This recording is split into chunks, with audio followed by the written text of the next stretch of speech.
Well, the wait is over, the time is here, and it has arrived. After being delayed by a year that seemed like an eternity, Halloween Kills has finally opened in theaters and on the Peacock streaming service. So, was it worth the wait? Stand by to find out on this special express episode of Spooky Tales with Steve the Cat.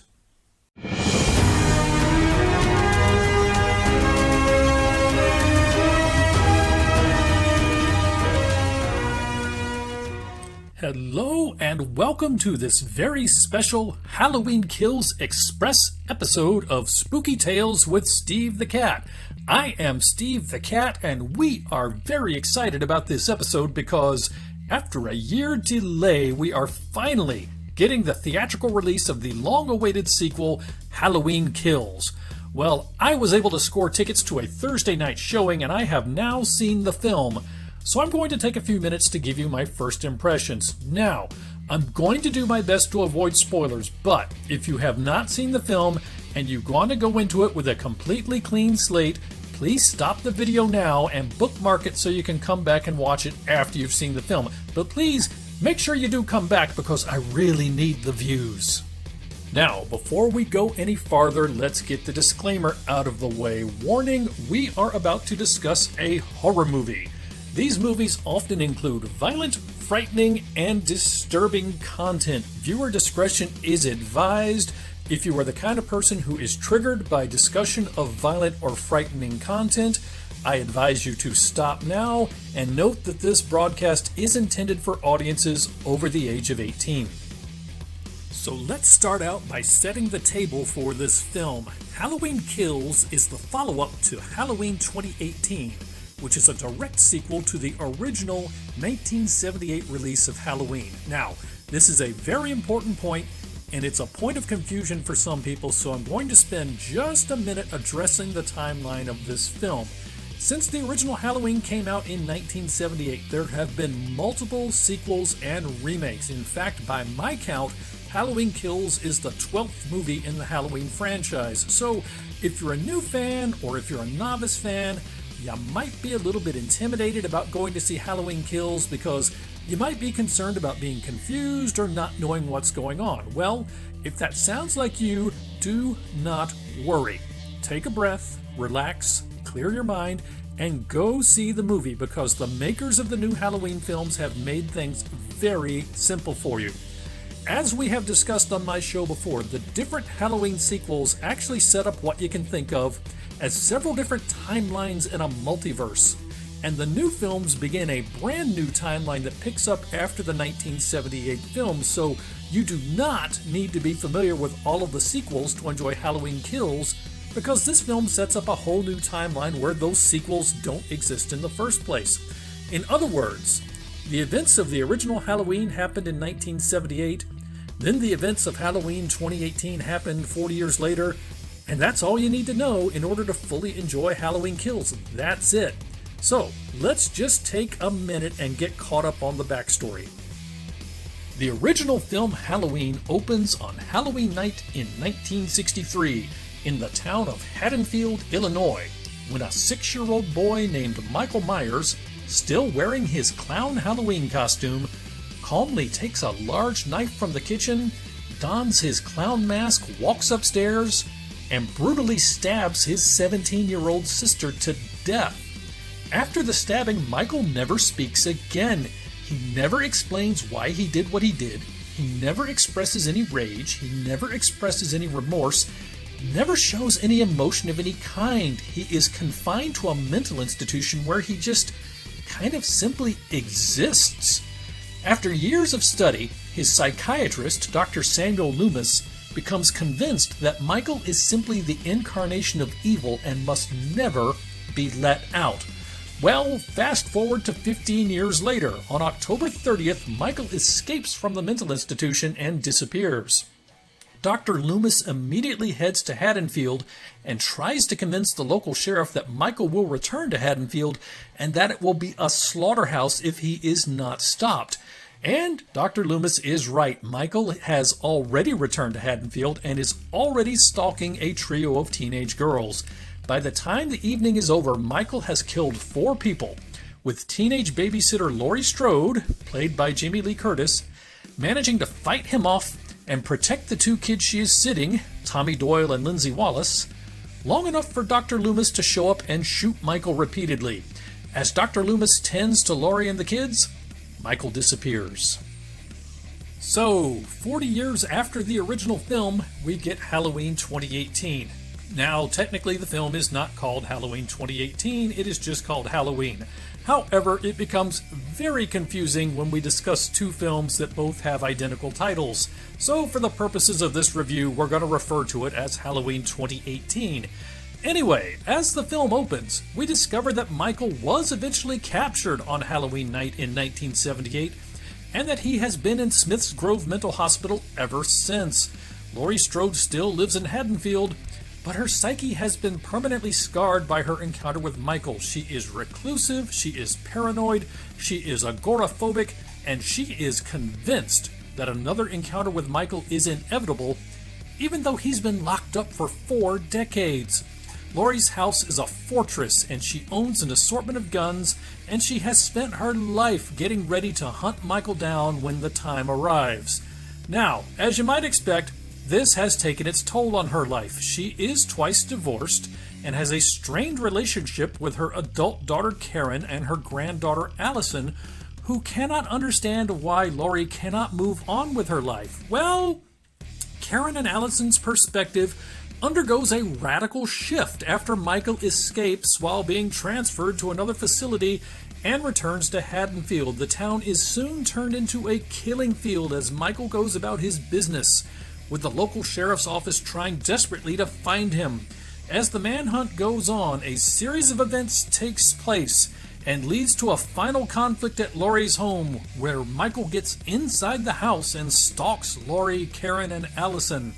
As the film ends, we discover that Laurie's intention all along has been to lure Michael into her house because she has turned it into a trap. Working together, Laurie, Karen, and Allison are able to trap Michael in the basement and set the house ablaze, leaving Michael caged inside the burning house as they escape. Which brings us to Halloween Kills. Halloween Kills picks up immediately after the events of Halloween 2018, and I do mean immediately after. If you lay the two films end to end, there is literally no gap in time between the end of Halloween 2018 and the beginning of Halloween Kills. Laurie's home is still in flames. Laurie, Karen, and Allison are on the road back into town after flagging down a passing truck at the end of Halloween 2018. And we begin picking up the loose ends involving some of the characters whose fates were left open at the end of Halloween 2018.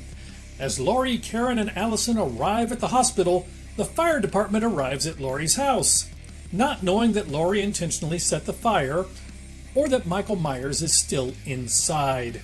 The firemen unwittingly free Michael from the burning house, and Michael rewards them by, well, let's just say that it wasn't a good night to be a fireman. As the doctors work to treat Laurie's injuries, and as Karen and Allison start to confront their grief, Michael begins a bloody march across the town of Haddonfield. The sheriff's department launches a desperate, all-out manhunt for Michael, and you can just feel the fear and anxiety of the law enforcement community as they try to square the need to stop Michael's absolute brutality with the realization that they are completely overmatched with too few officers to effectively canvass too much territory. As the manhunt gets underway, the public is still largely unaware of what is happening. The local watering hole is staging its annual Halloween talent show with a group of special guests in attendance, namely the survivors of the 1978 massacre, including Tommy Doyle, Lindsay Wallace, Nurse Marion, who was Dr. Loomis's nurse and was attacked by Michael during his 1978 escape, and Lonnie Elam, who is another Haddonfield local who encountered Michael back in 1978. Every year at Halloween, these survivors get together to celebrate their survival and drink a toast to Laurie Strode, the brave babysitter who protected Tommy and Lindsay back in 1978. As the celebration goes on, word starts to break about the escape from Smith's Grove and the new murders. As the bar patrons stare at a TV news report in wide-eyed horror, Tommy and Lindsay are certain that they know exactly who is responsible and what needs to be done. Tommy is unwilling to allow the people of Haddonfield to suffer yet again, so he immediately steps into the role of town protector and begins to organize the townspeople into patrols to hunt for Michael. We soon have several interwoven storylines involving Laurie and her family at the hospital, the police manhunt, and various groups of locals on the hunt for Michael, all leading up to a chaotic and bloody climax. And if you want to know exactly what that chaotic, bloody climax entails, you need to go see the film, because I am not going to spoil it for you. So, we've waited for this film for over a year. What's the verdict? Well, bottom line up front, I enjoyed the film a lot. I liked it, and I do recommend it. I would say it's a very good film, although it does fall a little bit short of the heights reached by Halloween 2018, at least in my opinion, because I thought Halloween 2018 was outstanding. Now, it is a harder film to process than Halloween 2018. There's a lot that goes on, and I think people are going to have to spend some time mentally digesting the film after viewing. In a way, Halloween 2018 had an easier time of things. Since it was the first film in the new trilogy, it had a very well-defined beginning and a very satisfying conclusion. Halloween Kills has a harder time of things because it's the middle piece of a trilogy, so it feels a lot more open-ended, with more ambiguity and less closure.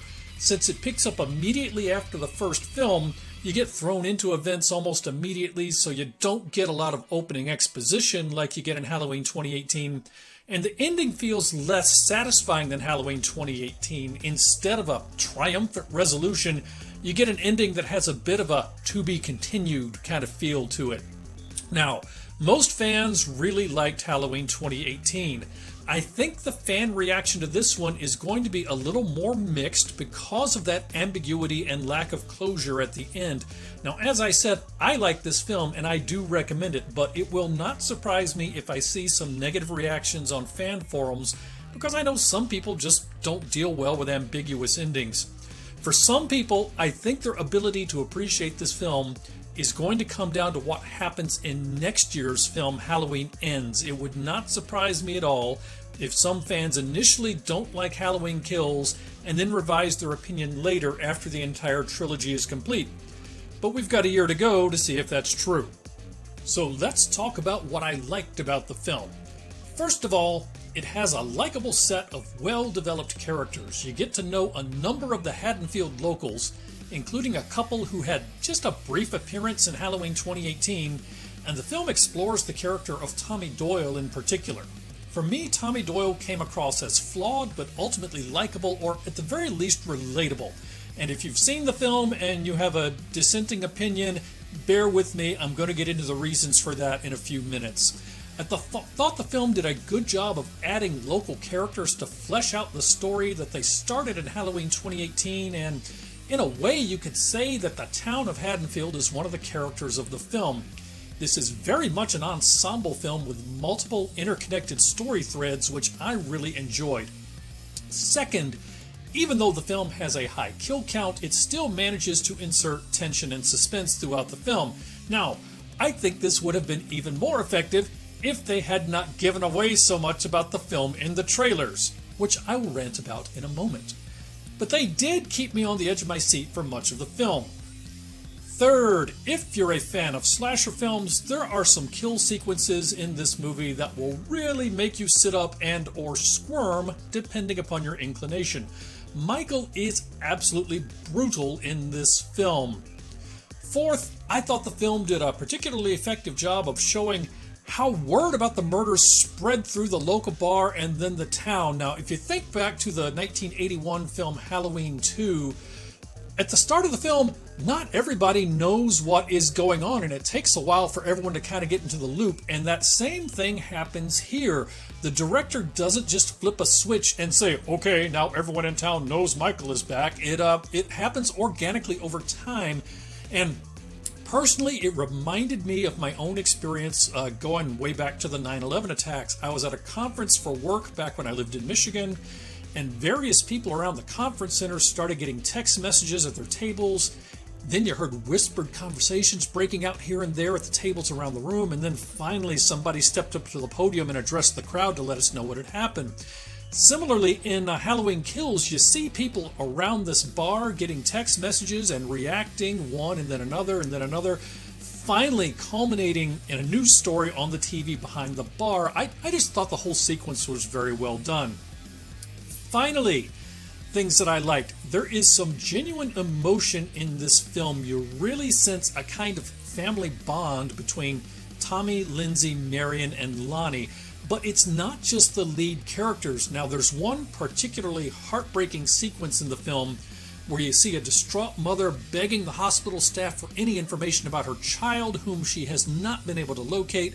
But the hospital is so overwhelmed with incoming patients that they haven't yet come to grips with all of the paperwork, so they can't tell her anything because they don't know anything yet. They don't know who's in and who's out yet. Anyway, later in the film, there's a panic at the hospital, and as the crowd is running through one of the hallways, this same mother glances through the window of an examination room just in time to see her child lying dead on one of the examination tables. And it just feels like someone reached into your chest and yanked out your heart. It's a very powerful sequence. We've talked about the things I liked about the film. Now let's take a moment to talk about the areas where the film could have been better. Now, as I said earlier, I do like this film and I do recommend this film, but it's not without flaw. So let's discuss a few of the weaknesses or a few of the things that I think some viewers, not necessarily me, may not like. First of all, this film has something else in common with 1981's Halloween 2. Namely, even though she has top billing, Jamie Lee Curtis does not appear in long stretches of the film. Now, from a screenwriting perspective, this is entirely logical. She was injured at the end of Halloween 2018. She undergoes surgery at the beginning of Halloween Kills. So she pretty much spends the rest of the film in the hospital and much of that in bed. On the one hand, this is entirely understandable, and it avoids that old movie cliche of the hero being gravely injured and then miraculously recovering almost immediately so she can continue to carry the movie. On the other hand, you've got a movie where the most compelling character is on the sidelines for much of the film and it's left to others to carry the action, and the exact same thing happened in 1981's Halloween 2. Second, something that you have already heard a number of times if you follow any kind of Halloween fan forum, and you heard from me just a moment ago. The trailers for this film gave away way too much. Now, I did try to avoid the trailers for this film, but since I do not live in a cave, it was impossible to miss them completely. The trailers really did a disservice to this film, in my opinion. The director and the editors worked very hard to build suspense throughout the film, and a number of moments that should have been just really terrific instead come off as just kind of okay because the trailers already gave away what was going to happen. Now, I know this is a business and you have to lure people into the seats, but I would love to have been able to experience this film with a blank slate. Third, some people are going to take issue with the brutality of this film. Michael Myers is a monster, and this film is not shy about driving that point home. He is merciless, and he is absolutely brutal. Now, we all know Michael loves to stab, and he certainly does plenty of that in this film, but we also know that from time to time, he puts his hands on his victims and just pummels them to death, like the scene in Halloween 2018 where he just grabbed hold of Aaron the podcaster and continually slammed him against the bathroom wall and finally the door of the bathroom stall. Well, there is some of that in this film, and it is very intense. This film is a far cry from the original 1978 film that hardly showed any blood. Also, at least one of the victims is a fairly young child. Now, they don't show that particular murder. You know that it happened, but it occurs off screen. So you're spared the horror of watching it happen or of seeing the body, but I am sure some people will be mortified anyway. The thing about slasher films, traditionally slasher films are formulaic, with a fairly rigid set of rules, so having a child victim in a film is an effective way of telling the audience, hey, in this case, the rules are not in play, nobody is safe. Now, that said, it's not the sort of thing you ever want to get comfortable with seeing, even if it does happen off screen. Fourth, the ending of this film is much more complicated, ambiguous, and amorphous than the ending of Halloween 18. And if it sounds like I'm being vague and hand-wavy, it's because I'm trying to talk about the ending of this film without actually telling you anything about the ending of the film because I don't want to spoil it for you. Anyway, in Halloween 2018, you had this great clear-cut ending where Karen yanks the lever, the bars to the basement entrance slam shut, and she says that great line to Allison, "It's not a cage, baby. It's a trap." You get this inspiring, triumphant conclusion that makes you just want to stand up and cheer. In the case of Halloween Kills, the ending is brutally violent, it is gritty, and it feels inconclusive. The ending gives them a lot of flexibility for next year's film Halloween Ends. They can go a number of different directions from there with the story, but I'm sure some people are going to be unhappy with the comparative lack of closure in Halloween Kills relative to Halloween 2018. Now, in part, this is simply what you expect when you watch the second film in a planned trilogy. They have to leave some level of conflict open so they've got something to resolve in the next film. On the other hand, you compare this to a film like Empire Strikes Back. Empire Strikes Back managed to give you the feeling of a completed story, even though it kind of ended on a note of to be continued. Halloween Kills leaves you a lot more unsettled and uncertain than that. You're kind of left in a state of inconclusive anxiety that's not going to be resolved until next year. Now, as I said earlier, I think people will be more accepting of this ending once the entire trilogy is completed, but for now, it would not surprise me if some people were dissatisfied. There's one more aspect to this film that I want to address. One of the major storylines of the film is Tommy Doyle organizing the town into a sort of resistance against Michael Myers, something that gets out of control and frankly is a bit unpleasant to watch. Some of you may come out of this film disliking the character of Tommy Doyle. I said earlier that I found his character to be flawed but ultimately likable, or at least relatable. I wanted to talk about that for just a minute. So a number of years ago, I was having a very difficult morning at my day job. I had just started a new position, something that I had very little experience doing, and I was hit with a hot assignment that required me to address some things that had occurred long before I started the job. I was struggling to corral my thoughts into a coherent written response, and I had a very tight deadline, so I tried to call up a friend in our chief financial officer's office for advice. He didn't answer. I thought about it a minute and decided that I really need to talk to him if he's here, so I should walk down the hall and see if I can find him. Anyway, so I'm heading that way. The fire alarm goes off, and I'm thinking, oh crap, there goes my chance to get this finished before the 9:30 deadline. And as this is happening, one of my coworkers comes running up and says, "It's not a fire, there's somebody upstairs with a gun and he's shooting everybody." So a number of us managed to take shelter in a locked office space for a few minutes, which had the benefit of a window that allowed us to see outside. We knew there was a stairwell leading to an emergency exit just a few feet away.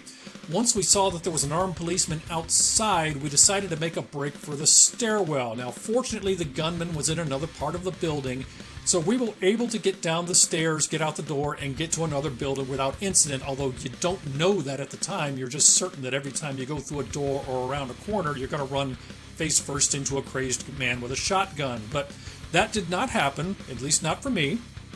By the time it was all over, though, a dozen people were dead, a number more were injured or wounded, and we were locked down in that building for, it's got to be at least 6 to 8 hours before law enforcement was able to finally clear the scene and release us. Now, the reason I bring this all up, having found myself in the middle of one of these situations for real, I can tell you that the kind of emotions you see portrayed in the film Halloween Kills are very, very accurate and very, very real. That conflict between your brain's desire to let law enforcement do their job and your gut's desire to go do something because you're just sure law enforcement is overwhelmed and reinforcements are not going to arrive in time is very, very real. Those situations are not as clear-cut as you would like to think. As much as you would like to say, well, you should always just stay out of the way and let law enforcement do their job, sometimes that will get people killed. On the other hand, Sometimes trying to help out will get people killed. There is no one answer that will work correctly in every situation. It makes life very, very difficult. The conflict between the desire to protect yourself and the desire to protect your friends is very, very real. The desperation to save yourself is real, but the survivor's guilt is real. The feeling of, oh, hell no, never again, not on my watch, is real. That mixture of fear and panic and adrenaline and sorrow and anger is real, and when you have a group of people, it can be explosive.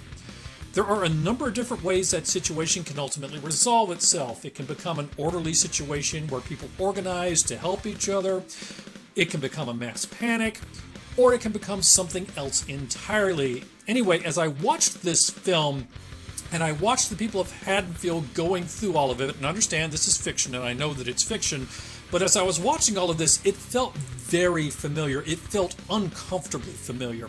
Having been there for real, I found the emotions of the townspeople and the reactions very plausible and very genuine, even though, as I said, this is fiction.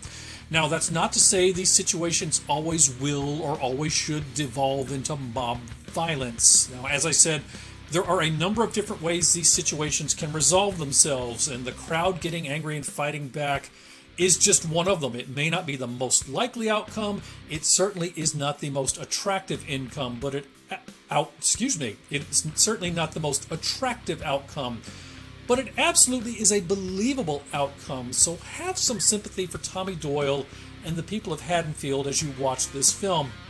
Laurie protected Tommy as a child, and now Tommy is committed to protecting Laurie in particular and the town in general, and I found his defiant attitude of no, never again, this ends tonight, entirely believable. Now, some of the behaviors you see in this film is ugly, but it comes from a place that is very real and very human, and as much as you might want to flatter yourself and say, I would never act that way, I've seen it up close, and I'm very sure that you're wrong.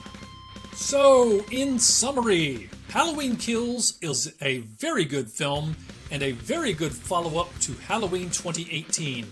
I recommend it. I'm glad I shelled out the money to go see it on the big screen, and I'm glad I went to see it opening night. On the plus side, it's a very enjoyable ensemble film with a number of intertwining story threads featuring a number of well-developed characters, plenty of tension and suspense, and some incredibly brutal acts of violence. On the negative side, it does not give you the sense of closure or of a completed story like you got at the end of Halloween 2018. Many will find the ending unsettlingly ambiguous or inconclusive, although that's kind of par for the course for the second film in a trilogy. Also, some may take issue with the absolutely brutal acts of violence in the film, and the film delves into some aspects of human group behavior that are realistic, but they're not necessarily pleasant to watch. There is a lot to process in this film, so it's the kind of film that you're going to need to think about for a while before you decide if you like it or not. And it's possible that your mind will change several times as you decide. Even then, it is possible that your opinion may change once the trilogy is complete, and that cloud of to be continued uncertainty is no longer hanging over your head. Anyway, off the top of my head, my first impression is that I would rate Halloween Kills as 3 paws out of 4, not quite as high as the 3.5 paws out of 4 that I gave to Halloween 2018, but still a very good film and one that I really enjoyed. Your mileage, of course, may vary. For that matter, as I continue to mentally digest this film, it's possible that my own mileage may vary. Well, that's all for this express episode of Spooky Tales with Steve the Cat. Thank you for watching. We hope you enjoyed our review of Halloween Kills. If you did enjoy the show, please give us a like and a share, then maybe head on over to Spooky Tales with Steve the Cat to subscribe and check out some of our other videos. Just a few days ago, we posted a video with full-length reviews of the original Halloween and Halloween 2018 in order to get people ready for Halloween Kills. So if you enjoyed this, you might enjoy that as well. And yes, that's Spooky Tales with Steve the Cat, with Tales spelled with an A-I-L-S. Spooky Tales with Steve the Cat is your place for a fun discussion of horror movies, and we're available exclusively through PBDCtv, your nightly heartbeat of horror. Whether you're interested in horror, true crime, unexplained events, or weird history, we're sure to have something for you on PBDCtv. You can visit us at PBDCtv.com and on YouTube at PsychoBunnyDC. You also can check us out on Facebook at PBDCtv or go to dedicated pages for our different channels such as Psycho Bunny Death Cult, Psychomantium 13, or Roots Bleed Red.